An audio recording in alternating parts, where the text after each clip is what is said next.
स्वागत करते हैं दोस्तों आपका हमारे चैनल के अंदर। जिस तरह से आप और हम जानती हैं कि ऑल इंडिया मजलिस इत्तेहादुल मुस्लिमीन लगातार जो है तो जिस तरह से काम कर रही है उसको अगर देखा जाए तो यही बात कह सकते हैं कि वो अल्पसंख्यक होने के चलते अपनी जिंदगी की यानी कि अपनी राजनीति को भुगत रही है।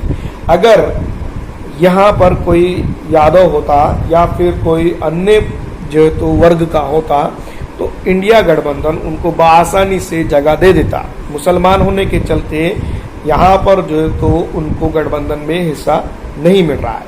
वैसे अगर हम बात करें जब वोटिंग की ज़रूरत होती है, चाहे राष्ट्रपति की ही वोटिंग क्यों ना हो, उपराष्ट्रपति की, जब MIM याद आती है इंडिया गठबंधन को। लेकिन जब जो है तो मुसलमानों को, पिछड़ों को, दलितों को, आरक्षित समाज को, अल्पसंख्यक समाज को, हर वर्ग के जब हिस्सा देने की और भागीदारी देने की बात आती है तो उनको वो साथ में नहीं रखते हैं। खुले तौर पर ये बातें निकल के सामने आ रही है। अभी लालू यादव के घर के ऊपर तेजस्वी यादव यानी कि RJD के सामने जो तो ढोल बजा कर जो तो उनको कहा कि वो MIM को गठबंधन में ले ले, लेकिन ऐसा नहीं हुआ। पहले दोस्तों अख्तर उल ईमान साहब और उनकी टीम लगातार ये कह रही थी कि हम उनके संपर्क में है, हम चाहते हैं कि अल्पसंख्यक वोटरों का, खास करके सेकुलर वोटों का डिस्ट्रॉयर ना हो, वो बटे ना। इसके चलते जो है तो उनको साथ में लेना चाहिए और गठबंधन में चुनाव लड़वाना चाहिए। लेकिन जो है तो सामने से MIM की तरफ से कोई यानी कि RJD की तरफ से माफ कीजिएगा कोई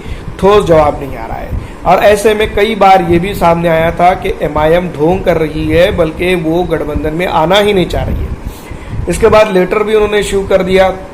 उसके बाद आप सबके सामने, हमारे और आपके सामने ढोल बजाकर जो है तो उन्होंने चेता दिया कि हम आपके साथ आना चाह रहे हैं। तो इस बात से ये साफ जाहिर होता है जिस तरह के हालात जो सी वोटर सर्वे है और कई एक चीज़ें हैं बिहार की राजनीति में, ये बता रहे हैं कि MIM एक अपना रतबा बना चुकी है। इसके बावजूद भी MIM को साथ में नहीं लेना ये क्या दर्शाता है? तमाम तर चीज़ें सामने हैं, इसके बावजूद भी MIM को साथ में नहीं लिया जा रहा है। तो ये कहीं ना कहीं ये बात को दोहरा रहा है कि पिछला यानी कि 2020 का विधानसभा चुनाव फिर एक बार रिपीट होगा और RJD सत्ता से बाहर रहेंगी और अल्पसंख्यक खास करके मुस्लिम जो दरी बिछा रहा है उसको दरी बिछाना फिर से पड़ेगा।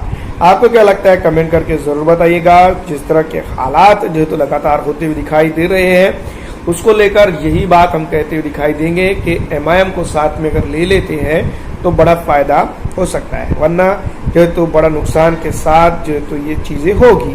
फिलहाल दोस्तों इस वीडियो में इतना ही। अच्छी लगने पे लाइक, ज्यादा से ज्यादा शेयर कर दीजिएगा।